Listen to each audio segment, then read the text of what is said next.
Hey crafty people, I know it's been a while, but I wanted to hop on and make a quick video on how I do my gnomes using Culture Sculpt from CCDIY. First you'll see that I did cover my surface with a piece of parchment paper, or I think I used the saran wrap cling stuff, and I put that down on my counter, and then I pulled out pieces from each container, one using the left hand, one using the right hand. I did pull out a scale to measure it. You don't have to do that. What you want to do is have equal pieces before you start mixing them. Once you have the pieces the same size, mix them together until they're completely mixed up. Once you have the mixture all mixed up, you're going to start to form the pieces. You do want to wear gloves with this. It is very, very sticky, and it's very hard to get it off your hands. So wear gloves, and that's why I covered my surface, because I didn't want to ruin my granite countertop. I do mix this in probably a minute or two, maybe a little bit longer. Just make sure it's really well mixed. Okay, so once that is well mixed, we're going to start sectioning off the piece of mixture that we have. We're going to pull off a larger piece for the nose, 2 medium-sized pieces for the gloves, and then 2 smaller pieces. One will be for the star on the hat, and the other will be for the gingerbread. So I'm just going to roll these all into a ball and set them aside. Next, I'm going to take what's left, and I'm going to roll that out into a snake-like fashion. This will be the brim that goes around the brim of the hat on the gnome. So I'm just going to get that out. Now, the brim is a little tricky with this mixture. Counter Culture is nice, and it works, and it dries quickly, but it's a little more difficult to work with because it's not as... I don't know what the word I'm looking for is. The texture's a little different than sculpting. So it takes me a couple times to get this on because you have to work with it. You're going to get a little bit of cracking.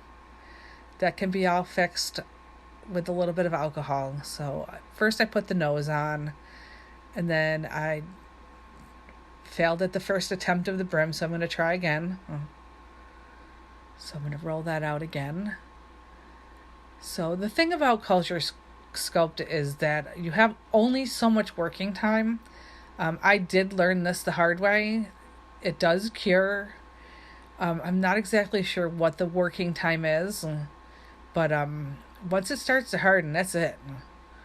So you're going to want to work quickly as possible. So it looks like I got the rim on.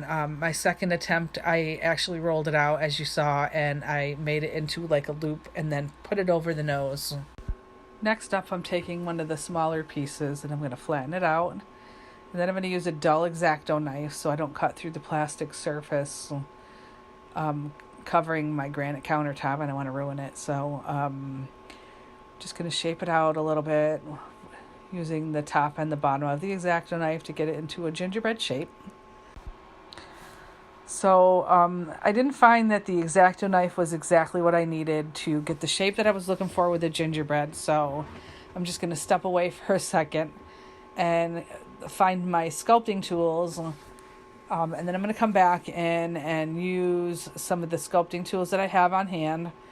Here I'm using one with a rubber tip, just giving it a little bit more definition around the edges.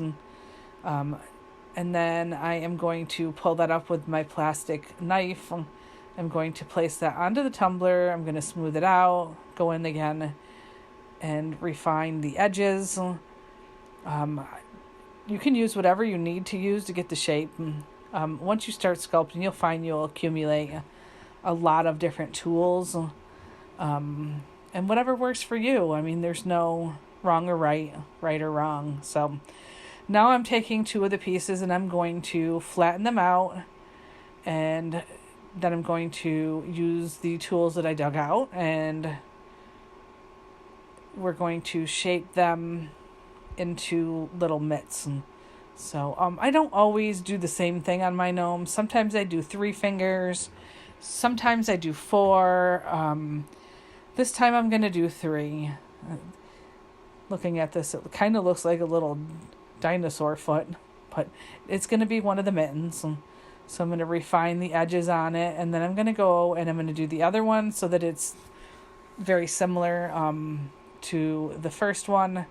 So we have some symmetry. I'm going to do the same thing. I'm going to just refine them some, and once I get them the way I want them, I'm going to put them on the cup. So, as you see, working with Culture Sculpt, it does, the consistency of the medium changes as you go along as it's curing. So the longer you're working with it, it does get a little bit easier to work with. However, once it starts to cure, there's really no going back. So you do want to work fast.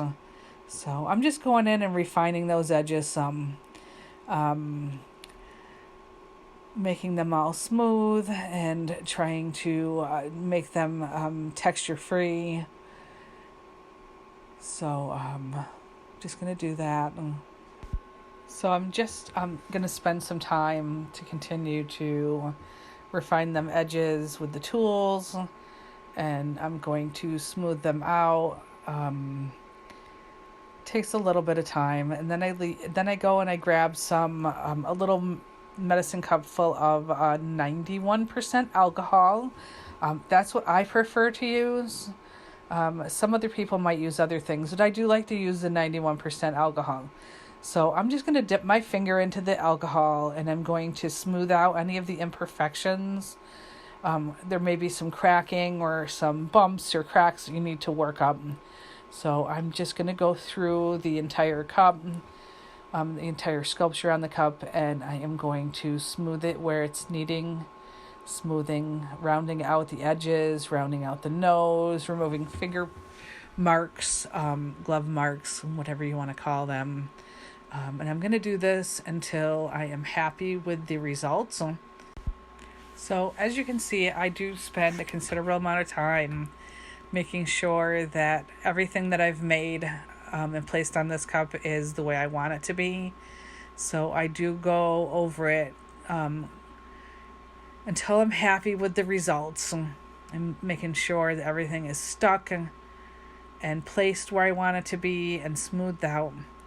So once you're happy with your results, you are going to set it aside, and we have one remaining piece of mixture left that we are going to shape into a star that's going to go on the hat. So same as the gloves and the gingerbread, you're going to flatten it out and then you're going to shape it. So I kind